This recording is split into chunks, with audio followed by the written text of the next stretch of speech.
Welcome to business news. దేశీయ stock మార్కెట్లు మంగళవారం నష్టాలతో ముగిశాయి. లాభాలతో ప్రారంభమైన చివరికి నష్టాలతో ముగిశాయి. సెన్సెక్స్ 273.51 పాయింట్లు నష్టపోయి 52,578.76 వద్ద ముగిసింది. నిఫ్టీ 78 పాయింట్లు నష్టపోయి 15,746.45 దగ్గర ముగిసింది.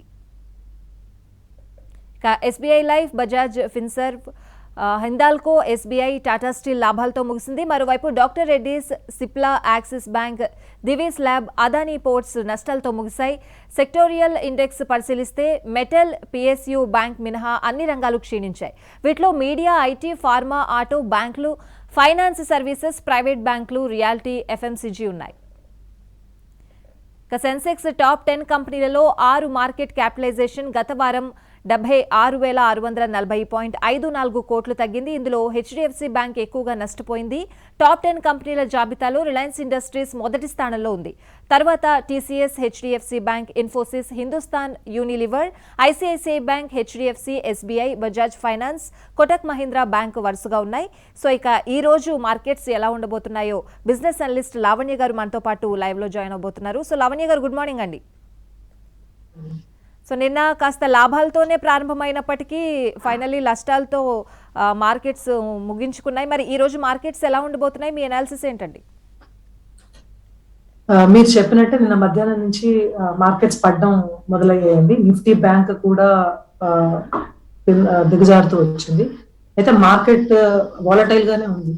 ఇప్పుడు నిఫ్టీకి 15,600 దగ్గర సపోర్ట్ ఉందండి. అంతకన్నా హయ్యర్ లెవెల్స్ అయితే చాలా రెసిస్టెన్స్ అని ఉంది. సో ప్రస్తుతానికి మార్కెట్ వాలటైల్ గానే ఉందని చెప్పొచ్చు.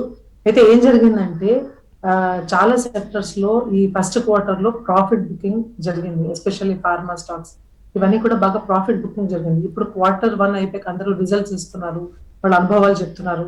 తర్వాత నెక్స్ట్ రాబోయే థర్డ్ వేవ్ ఎలా ఉంటుంది, వాళ్ళ అంచనాలు ఏంటి అని చెప్పి వచ్చేసరికి ఇప్పుడు ఆ కరెక్షన్ కి లోనయ్యి మార్కెట్స్ ఆ ప్రైజెస్ అన్ని తగ్గుతున్నాయి అన్నమాట. సో వాలటైలిటీ బాగా ఉంది. అంతేకాకుండా మంత్లీ ఎక్స్పైరీ ఉంది. ఇప్పుడు డెరివేటివ్ కాంట్రాక్ట్స్ ఏవైతే ఉన్నాయో అవన్నీ ఇంకా మంత్ ఎండ్ వస్తాం కాబట్టి అవి ఎక్స్పైర్ అవుతాయి. ఇప్పుడు వరల్డ్ ఓవర్ మీరు చూస్తే చైనా మార్కెట్ కానీ, హాంకాంగ్ మార్కెట్ కానీ ఏదన్నా కూడా అన్నిట్లో బేరిష్ ట్రెండ్ మనకి ఎక్కువ కనబడుతుంది. తర్వాత చాలా సెక్టర్స్ లో మార్జిన్స్ లైక్ పెట్రోకెమికల్స్ ఇలాంటి చాలా కూడా లో మార్జిన్స్ తో నడుస్తున్నాయి. ఎక్స్పెన్సెస్ అవన్నీ పెరిగాయి. ఇప్పుడు ఫార్మా కూడా మీరు చూసుకుంటే మేజర్ కారణం అదే అయింది. అంటే గ్రోత్ ఒకటి, ఇంకోటి కాస్ట్ కంట్రోల్ ఒకటి. సో ఈ రెండు ఆస్పెక్ట్స్ అందరి ఎక్స్పెక్టేషన్ కి తగ్గట్టుగా లేకపోవడం మూలాన మనం ఈ కంటిన్యూస్ గా మార్కెట్స్ పడడం అనేది చూస్తున్నాం. ఎస్ లావణ్య గారు, మీరు చెప్పినట్లు నిన్న ఫార్మా కంపెనీస్ చాలా క్షీణించిన పరిస్థితి మనం చూసాం. ముఖ్యంగా రెడ్డీస్లో 10% పైగా క్షీణత మనం చూసిన పరిస్థితి. అంటే లాంగ్ టర్మ్లో ఈ ఫార్మా గ్రోత్ ఎలా ఉండే అవకాశం ఉంది? లాంగ్ టర్మ్లో ఇన్వెస్ట్ చేసే వాళ్ళకి ఏం చెప్తారు మీరు?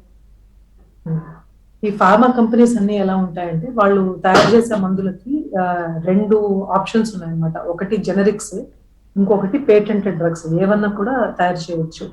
అయితే ఈ జెనరిక్ డ్రగ్స్ లో India is world number 1 market. ఈ ఫార్మా కంపెనీస్ హెవీగా రీసెర్చ్ అండ్ డెవలప్మెంట్ మీద చాలా డబ్బులు ఖర్చు పెడతాయి. కొన్ని సంవత్సరాలు అందులో ఖర్చు పెడతాయి కానీ మందులు అనేవి బయటికి రావు. అయితే ఈ కోవిడ్ పాండమిక్ వచ్చాక లాస్ట్ మీరు 1.5 years చూస్తే pharma stocks it's a choice అన్నమాట. ఇప్పుడు అందరికి కొనుక్కునే వాళ్ళకి అదొక చాయిస్ గా తయారైంది. ఒకటి కోవిడ్ కారణం, 2 టెక్నాలజీ. ఈ 2 ఉండడం వల్ల సో ఫార్మా స్టాక్స్ లో ఇన్వెస్ట్ చేస్తే బాగుంటుంది, వాళ్ళు ఎలాగైనా వ్యాక్సిన్ ప్రొడ్యూస్ చేస్తారు అన్న ఒక హోప్ తో చాలా మంది ఫార్మాలో ఇన్వెస్ట్ చేశారు. అయితే ఇంతే కాకుండా గవర్నమెంట్ సపోర్ట్ కూడా చాలా ఉందండి. గవర్నమెంట్ ఏమో ప్రొడక్షన్ లింక్ ఇన్సెంటివ్స్ ఇచ్చింది, ఎఫ్డిఐ అలౌ చేసింది, కోవిడ్ సురక్ష అనే మిషన్ ని స్టార్ట్ చేసింది, ఫార్మా పార్క్స్ స్టార్ట్ చేశారు. అట్లా గవర్నమెంట్ నుంచి కూడా మనకి చాలా సపోర్ట్ వచ్చింది. మినిస్ట్రీ ఆఫ్ ఆయుష్ కి కానీ, నేషనల్ హెల్త్ మిషన్ కి కానీ వీళ్ళన్నిటికీ కూడా బాగా శాంక్షన్స్ అవన్నీ వచ్చాయి. అయితే ఈ పరంపరలో మన ఫార్మా స్టాక్స్ పెరగడం మనం చూసాము. అయితే డాక్టర్ రెడ్డీస్ విషయంలో ఏమైందంటే ఆల్మోస్ట్ సేమ్ ఒక 1.5% డిప్ అయింది. డాక్టర్ రెడ్డీస్ కి పెద్ద మార్కెట్ ఏంటంటే యుఎస్ అన్నమాట. యుఎస్ మార్కెట్ లో కూడా అయితే ఈ కాంపిటీషన్ లో వాళ్ళ ప్రైస్ తట్టుకోవాలి కదా, ఆ ప్రైస్ కాంపిటీషన్ అనేది ఉంటుంది కదా. అందులో కొద్దిగా రెవెన్యూస్ అవి తగ్గాయి. వాళ్ళ పెద్ద మార్కెట్ లో కూడా కొద్దిగా రెవెన్యూస్ అవన్నీ తగ్గాయి.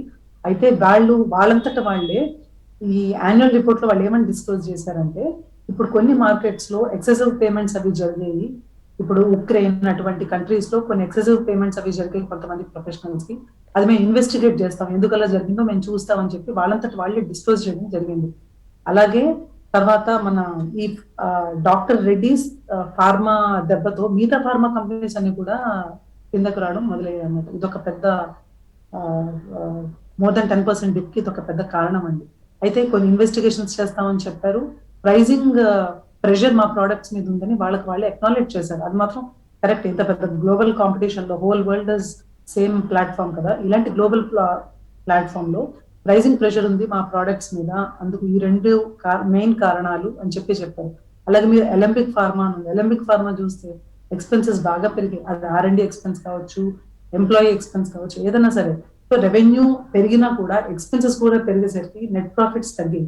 సో దీనివల్ల ఇప్పుడే ఇలా ఉంది, నెక్స్ట్ థర్డ్ వేవ్ వస్తుంది కదా, థర్డ్ వేవ్ లో వీటి పరిస్థితి ఏంటా అని చెప్పి ఇదివరకు జరిగిన ప్రాఫిట్ బుకింగ్ ని ఇప్పుడు కరెక్ట్ చేసుకుంటే ప్రైజెస్ అనేవి తగ్గాయని చెప్పి మనం చెప్పచ్చు. రైట్. లావణ్య గారు, ఇంటర్నేషనల్ మార్కెట్స్ ప్రభావం మన మార్కెట్స్ మీద చాలా ఎక్కువగా కనిపిస్తోంది అనిపిస్తుంది, ఏం చెప్తారు మీరు? అవునండి, ఇంటర్నేషనల్ మార్కెట్స్ ఇప్పుడు ఫెడరల్ రిజర్వ్ ఏదైనా ఒక డెసిషన్ తీసుకుంటే అది వెంటనే మన మీద పడుతుంది. చైనా, హాంకాంగ్ మార్కెట్స్ ఏమైనా జరిగితే మన ఇంపాక్ట్ మన మార్కెట్స్ మీద పడుతుంది.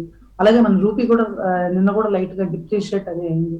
సో మనకి ఇంటర్నేషనల్ ట్రాన్సాక్షన్స్ ఎక్కువ కాబట్టి, ఎక్స్పోర్ట్ ఇంపోర్ట్ ట్రాన్సాక్షన్స్ అవి ఎక్కువ కాబట్టి, మన దేశస్తులు వేరే దేశాలకు కూడా చాలా ఇన్వెస్ట్మెంట్స్ అవి చేస్తున్నారు కాబట్టి ఆ మార్కెట్ లో సెల్లింగ్ ప్రెషర్ కానీ ఆర్ బయింగ్ బంప్ కానీ ఏదున్నా సరే ఇమీడియట్ గా మన మార్కెట్ మీద ఆ ప్రభావం కనబడుతూనే ఉంది. అయితే గత కొన్నాళ్ళుగా మీరు చూస్తుంటే ఇంటర్నేషనల్ మార్కెట్స్ అన్ని కూడా తగ్గుతూనే ఉన్నాయి, తగ్గుముఖం మీద ఉన్నాయి. ఇప్పుడు ఇది గ్లోబల్ పాండమిక్ కదండి, సో ప్రపంచంలో ప్రతి దేశానికి ఇది ఇంపాక్ట్ అవుతుంది. సో అందరూ ఇదివరకు ఆల్మోస్ట్ 40% ఆఫ్ డెవలప్డ్ నేషన్స్ లో వ్యాక్సినేషన్స్ అన్ని అయిపోయాయి. సో వ్యాక్సినేషన్స్ అయిపోయాయి కదా, కోవిడ్ తగ్గుతోంది కదా అని చెప్పి అన్ని మార్కెట్స్ కూడా బూమ్ అవడం మొదలైంది. మళ్ళీ మన వ్యాక్సినేషన్ స్పీడ్ కన్నా third wave delta variant speed అది ఎక్కువ ఉంది కదా అని చెప్పి ప్రతి మార్కెట్ మీద కూడా ప్రభావం పడింది. సేమ్ ప్రభావం మన దేశం మీద కూడా పడింది. Anyways, thank you so much Lavanya గారు, ఈ రోజు మార్కెట్స్ కి సంబంధించి డీటెయిల్డ్ అనాలిసిస్ అందించినందుకు. థ్యాంక్ యూ అండి.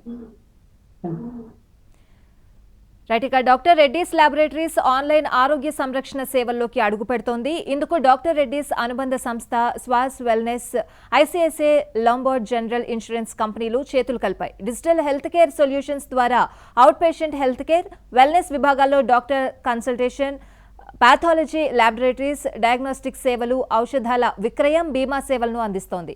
ప్రయోగాత్మకంగా ఈ సేవలను హైదరాబాద్, విశాఖపట్నంలో ప్రారంభిస్తారు. తర్వాత మెట్రో, ప్రధాన నగరాలకు విస్తరిస్తారు. Multi service mobile app platform డాక్టర్లు, ల్యాబొరేటరీలు, డయాగ్నోస్టిక్స్, ఫార్మసీ, బీమా సేవలను ఒక వేదికపైకి తీసుకొస్తూ ఉందని డాక్టర్ రెడ్డీస్ సీఈఓ, బ్రాండెడ్ మార్కెట్లు, భారత వర్తమాన దేశాలకు సంబంధించి ఎంవి రమణ తెలిపారు. అవుట్ పేషెంట్లకు నగదు రహిత, ఇబ్బందులు లేని సేవలు అందుతాయి. దేశంలో ఈ తరహా సేవలు ప్రారంభించడం ఇదే మొదటిసారిని అన్నారు. వినియోగదారులకు వెల్నెస్ పాలసీలు అందించడానికి ఐసిఐసిఐ లాంబార్డ్కు అవకాశం లభిస్తుంది. దేశీయంగా తయారు చేసిన స్పుత్నిక్ వి సెప్టెంబర్, అక్టోబర్ నాటికి అందుబాటులోకి రానుంది. దేశీయంగా 6 కంపెనీలు వ్యాక్సిన్ ని ఉత్పత్తి చేసే ప్రక్రియలో ఉన్నాయని doctor Reddy's CEO M V Ramana తెలిపారు. సెప్టెంబర్, అక్టోబర్ నాటికి స్థానిక కంపెనీలు తయారు చేసిన వ్యాక్సిన్ అందుబాటులోకి రాగలదన్నారు. రష్యాలో కోవిడ్ కేసులు పెరగడం వల్ల వ్యాక్సిన్ రావడంలో జాప్యం జరుగుతోంది. ఆగస్టు చివరి నాటికి అక్కడ పరిస్థితులు సద్దుమణగవచ్చని అన్నారు. కాగా మొదటి డోస్ తీసుకున్న వారికి రెండో డోస్ ఇచ్చేందుకు వ్యాక్సిన్ల కోసం ఎదురు చూస్తున్నామని రమణ చెప్పారు. రెండో డోస్ కోసం రష్యా నుంచి 27 లక్షల డోసుల వ్యాక్సిన్ కోసం ఎదురు చూస్తున్నామని రమణ తెలిపారు. ఇక స్పుత్నిక్ విపై రష్యాలో 12 నుంచి 18 ఏళ్ల వయసు పిల్లలపై క్లినికల్ పరీక్షలు జరుగుతున్నాయి. ఈ పరీక్షలు అక్టోబర్ నాటికి పూర్తవుతాయి. ఆ డేటాను భారత్లో సమర్పించనున్నట్లు తెలిపారు. ఇవి బిజినెస్ అప్డేట్స్. చూస్తూనే ఉండండి ఏబిఎన్ ఆంధ్రజ్యోతి.